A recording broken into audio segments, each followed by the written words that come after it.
Movie का start होता है हमें एक बहुत ही खूबसूरत वादी को दिखाते हुए और यहीं बैकग्राउंड में एक आवाज हमें जापान के बनने की स्टोरी बता रही है। उसने बहुत से लोगों से सुना था कि यहाँ के डीटी को इस पानी में से एक तलवार मिली थी जिसके अंदर से निकलने वाले कतरे जब पानी में गिरे तो जापान आइलैंड बना, पर वो इन सब बातों को नहीं मानता था। उसके अकॉर्डिंग जापान उन लोगों की वजह से है जो बहादुर लोग किसी भी वक्त अपने आप को इस जमीन के लिए सेक्रीफाइस कर सकते हैं। अब हम एक जापानीज आदमी को फील्ड्स में बैठा हुआ देखते हैं। वो इस पोजीशन में बैठा हुआ था जैसे योगा कर रहा हो और उसके वीएंस में एक जापानीज आदमी शेर से मुकाबला कर रहा था। ये सब देखते हुए उसकी आंखें बंद थी और फिर अचानक वो गुस्से में अपनी आंखें खोल लेता है। मूवी का सीन यहीं से कट होता है और हमें अमेरिका में एक आदमी को दिखाया जाता है। उसके पीछे से आने वाली आवाजें बता रही थी कि वो एक बहादुर सोल्जर था जिसका नाम कैप्टन नेथन बताया गया है, जो यहाँ सब लोगों को अपनी जीत की कहानी सुनाने वाला था। बाहर से उसे बुलाया जा रहा था, सब उसका इंतजार कर रहे थे, पर वो अपने आप में खोए हुए अंदाज में चेयर पर बैठा हुआ बियर पीने में बिजी था।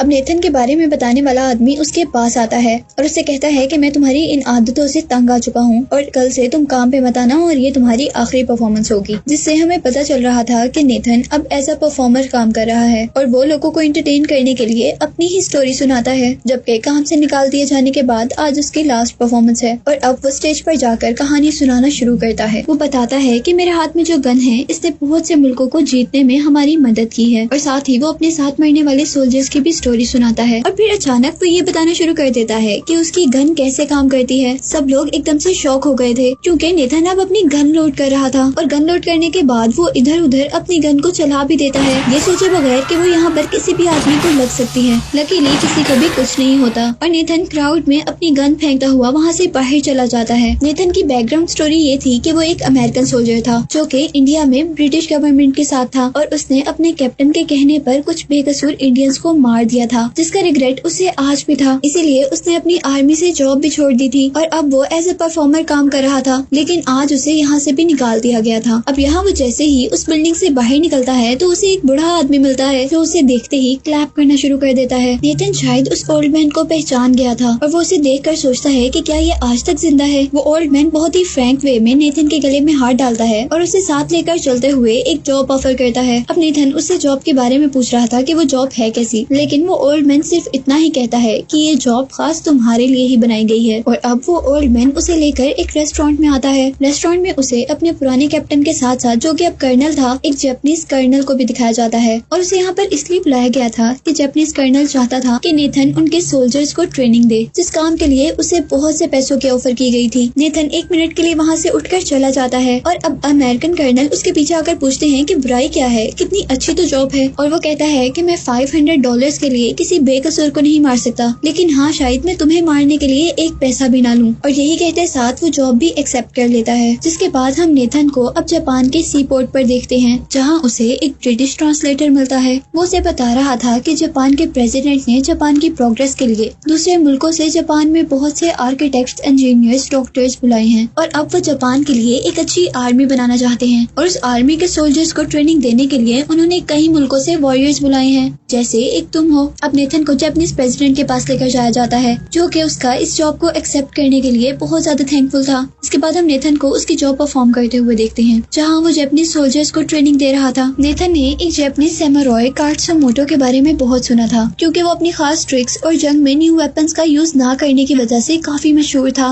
इसके बाद नेथन रेस्ट हाउस चला जाता है जहाँ पर वो सैमुराइज के बारे में बहुत सारी बुक्स देखता है और वो अपने ट्रांसलेटर थे उसे ट्रांसलेट करने के बारे में कहता है, पर पता नहीं क्यों उसे लगता है कि ये ट्रांसलेटर उसे ये बुक ट्रांसलेट कर नहीं देगा। इसीलिए वो अपनी नाइफर निकालकर उसके गले पर रखता है और कहता है कि अगर तुमने ये ट्रांसलेट नहीं किया तो मैं तुम्हें मार भी सकता हूँ। लेकिन इसी के साथ नेथन को कुछ एल्यूजन्स आने लगे थे। मूवी फ्लैशबैक में जाती है और हमें वो सीन दिखाया जाता है जब नेथन ने अपने कैप्टन के कहने पर बहुत से इंडियंस को मार दिया था क्योंकि उसके पास अपने कैप्टन के बात मानने के अलावा कोई और रास्ता नहीं था। वो आज तक इस बात पर पछता रहा था कि उसने ऐसा क्यों किया। और अब मूवी के प्रेजेंट सीन में हम नेथन को दोबारा ट्रेनिंग पर देखते हैं। यहाँ वो अपने साथी से कह रहा था कि मैं इस बात पर खुश हूँ कि सभी सोल्जर्स बहुत ज्यादा मेहनत कर रहे हैं और प्रोग्रेस भी कर रहे हैं। वो कहता है कि मोस्टली सोल्जर्स को गन्स चलाने आ गई हैं और इसी के साथ अब वो एक सोल्जर के पास जाता है और उसे खुद गन पकड़ना सिखाता है। इसी सब के दौरान वहाँ पर जापानीज कर्नल आकर उसे बताते हैं कि जापानीज सैमुराई जापानीज गवर्नमेंट से बगावत कर रहा है। हम उसके एरिया में ना तो फ्रीली जा सकते हैं और ना ही फ्रीली मूव कर सकते हैं। कर्नल चाहते थे कि वो लोग सैमुराई से लड़ें और उस स्पेसिफिक एरिया को क्लियर करवा दें जहाँ पर उन्हें रेलवे ट्रैक बनाना था। पर नेथन का कहना था कि अभी तो हमारे सोल्जर्स बिल्कुल भी रेडी नहीं है। पर कर्नल जिद पर अड़ जाता है और कहता है कि सैमुराइज के पास एक भी राइफल नहीं है, उनके पास सिर्फ बोस एंड एरोज हैं जिनसे वो हमारा मुकाबला नहीं कर पाएंगे। और यहाँ नेथन कहता है कि हमारे सोल्जर्स तो डिफेंस और अटैक के लिए भी तैयार नहीं हैं। और अपनी बात को प्रूव करने के लिए अपनी जान को खतरे में डालकर वो एक सोल्जर से कहता है कि मुझे गोली मारो, नहीं तो मैं तुम्हें मार दूंगा।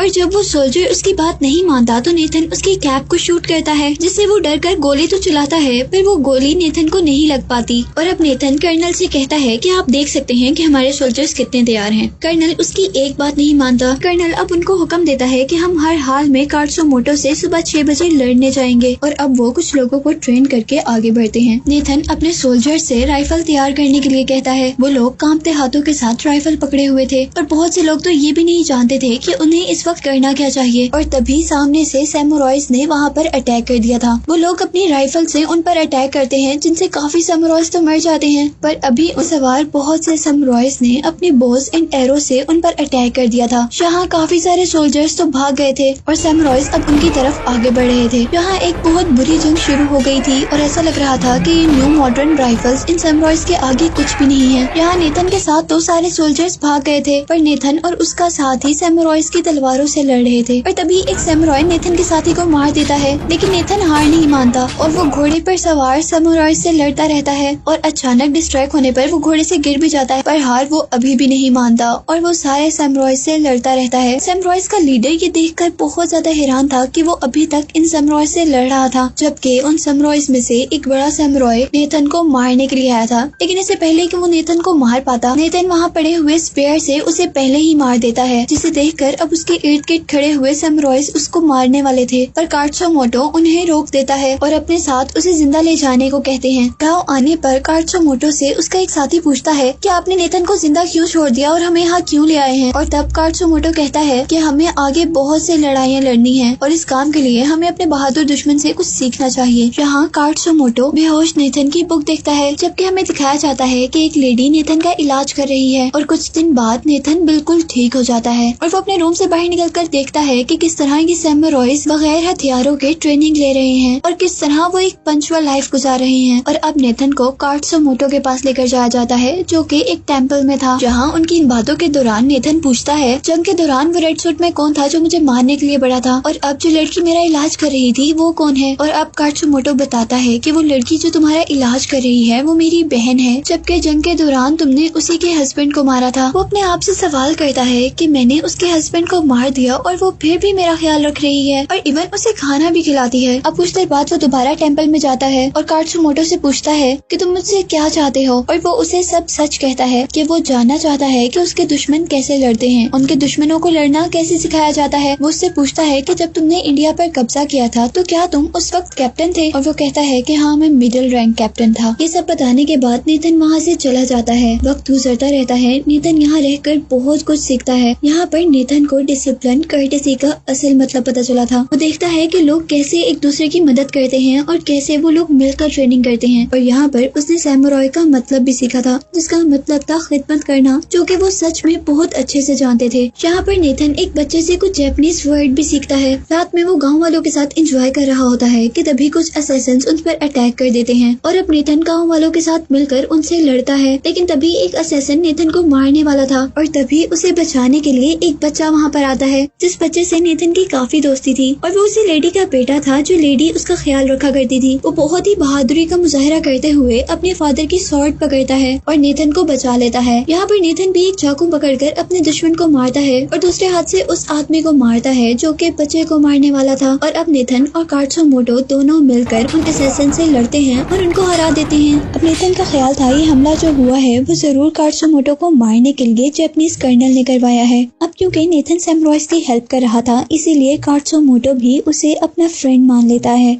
और जब कात्सुमोटो और नेथन बातें कर रहे होते हैं तो कात्सुमोटो उसे बताता है कि अगर जापान के प्रेसिडेंट चाहते हैं कि वो उसको मार दें तो वो आसानी से अपनी जान दे देगा और ये गांव भी छोड़ देगा। लेकिन तब नेथन कात्सुमोटो को बताता है कि असल में प्रेसिडेंट सैमुराइज के खिलाफ नहीं है, जबकि उनको ये सब करने पर जापानीज कर्नल ओकोमोरा फोर्स कर रहा है। और इसी के साथ कात्सुमोटो कहता है कि हम रिबल नहीं है, अगर प्रेसिडेंट हमें कहे कि हम लोग ये गाँव छोड़ दें तो हम ये गाँव छोड़ देंगे। इसके बाद हम देखते हैं कि सैमुराइज ने नेथन को छोड़ दिया था और अब वो इस ट्रेनिंग कैंप में था जहाँ पर वो लोगों को ट्रेन करने के लिए पहले लाया गया था। जबकि दूसरी तरफ हम कात्सुमोटो को प्रेसिडेंट से मिलते हुए देखते हैं, जहाँ कात्सुमोटो नोटिस करता है कि असल में प्रेसिडेंट बुरे नहीं है और जापान में जो मॉडर्न चीजें इंट्रोड्यूस करवाई जा रही हैं वो भी प्रेसिडेंट के कहने पर नहीं करवाई जा रही। और क्योंकि प्रेसिडेंट बहुत यंग है इसीलिए लोग उन्हें प्रेसिडेंट तभी मानते हैं जब वो लोगों की बात माने। और अब प्रेसिडेंट कात्सुमोटो से पूछते हैं कि मुझे लोगों को बचाने के लिए क्या करना चाहिए, जिस पर कात्सुमोटो का कहना था कि हमें यहाँ पर आजादी से रहने दिया जाए। इसके बाद हम नेथन को देखते हैं जो कि जापानीज कर्नल ओकोमोरा के पास था। ओकोमोरा उससे पूछता है कि सैमुराइज कैसे रहते हैं, उनको कैसे ट्रेनिंग दी जाती है, क्या तुम हमें उनके बारे में कुछ बता सकते हो। और नेथन उन्हें कुछ भी बताने से इनकार कर देता है, ये कहकर कि मैं तो एक कैदी था। अब ओकोमोरा नेथन को एक और ऑफर करता है जिसमें अभी भी उसे जापान की आर्मी को लीड और ट्रेन करना था। इस काम के लिए अब उसे और भी ज्यादा पैसे ऑफर किए जा रहे थे, लेकिन नेथन वहाँ से उठकर चला जाता है, जिस पर ओकोमोरा को शक होता है कि नेथन सब कुछ जानता है और वो अपने आदमियों से कहता है कि नेथन को फौरन मार दिया जाए अगर वो किसी भी सैमुराई से मिलता हुआ नजर आएगा। यहाँ अब हम देखते हैं कि जापानीज प्रेसिडेंट ने कात्सुमोटो की बात मानते हुए सैमुराइज को फ्रीली हर जगह रहने की इजाजत दे दी थी।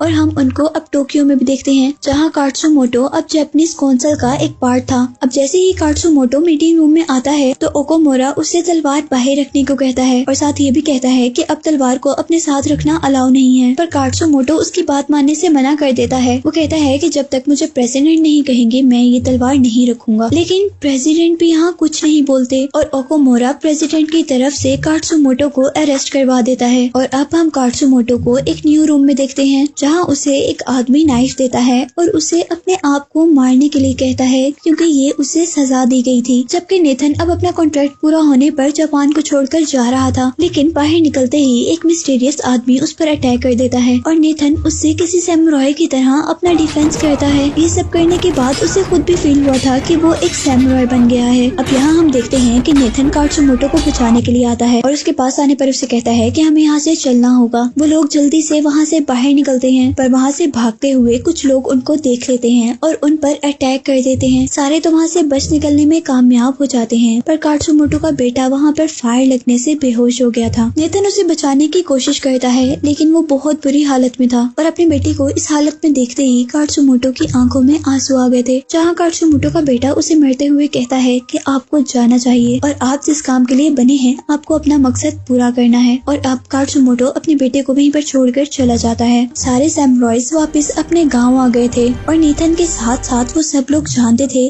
कि अब यहाँ पर एक बहुत बुरी जंग होने वाली है और सारे विलेजर्स अब मिलकर उस जंग के लिए तैयारी शुरू कर देते हैं। कात्सुमोटो इस वॉर को लेकर बहुत ज्यादा परेशान था और यहाँ नेथन कात्सुमोटो को पर्शियन वॉर के बारे में बताता है जहाँ सिर्फ 300 सोल्जर्स ने बहुत ही बहादुरी से अपने इलाके और अकल का इस्तेमाल करते हुए हजारों एनिमीज को हराया था और अब उन्हें भी यही करना था। नेथन कात्सुमोटो से कहता है कि हमें अपने दुश्मनों को इतना करीब लेकर आना होगा कि हम उन लोगों से आसानी से अपनी तलवारों से लड़ सकें और उनकी गन्स का मुकाबला आसानी से कर सकें। और वो लेडी जिसका नाम टाका है जो नेथन का बहुत अच्छे से ख्याल रखा करती थी, वो नेथन से कहती है कि ये मेरे लिए ऑनर की बात होगी कि तुम जंग में वो ड्रेस पहनो जो मेरे हस्बैंड का था। और इसके बाद हम लोग उन्हें बैटलफील्ड के अंदर लड़ाई के लिए तैयार देखते हैं जहाँ पर वो बहुत थोड़े से थे जबकि उनके मुकाबले में हजारों सोल्जर्स थे। कि कैप्टन ये देखकर हैरान था कि नेथन सैमुराइज के साथ मिला हुआ है और नेथन उसके जवाब में सिर्फ इतना ही कहता है कि मुझे अच्छा लगेगा अगर हम जंग के दौरान मिले। अब जंग शुरू हो गई थी। यहाँ पर जापानीज आर्मी के पास बहुत से कैनन्स और गन्स थी जबकि सैमुराइज के पास ऐसा कुछ भी नहीं था। जापानीज आर्मी सैमुराइज पर अपने कैनन से अटैक करती है और सैमुराइज उससे बचने के लिए वहाँ से दूर भाग जाते हैं। असल में ये भी उनके प्लान का एक पार्ट था ताकि वो जापानीज सोल्जर्स को अपने करीब ले आए और उनके प्लान के अकॉर्डिंग जापानीज सोल्जर भी उन्हें मारने के लिए आगे बढ़ते हैं। जहाँ वो देखते हैं कि सैमुराइज एक शील्ड के पीछे छुपे हुए थे। जापानीज सोल्जर उन पर अपनी गन से अटैक करते हैं और यहाँ अब नेथन सैमुराइज से कहता है कि हम तब अटैक करेंगे जब वो अपनी राइफल्स लोड करना शुरू करेंगे और वो लोग ऐसे वैसा ही करते हैं। जैसे ही उनकी राइफल लोडिंग का टाइम आता है तो सैम रॉयस उन पर अटैक कर देते हैं और यहाँ अब हर तरफ खून ही खून हो गया था और सैम रॉयस बहुत अच्छे से लड़ रहे थे।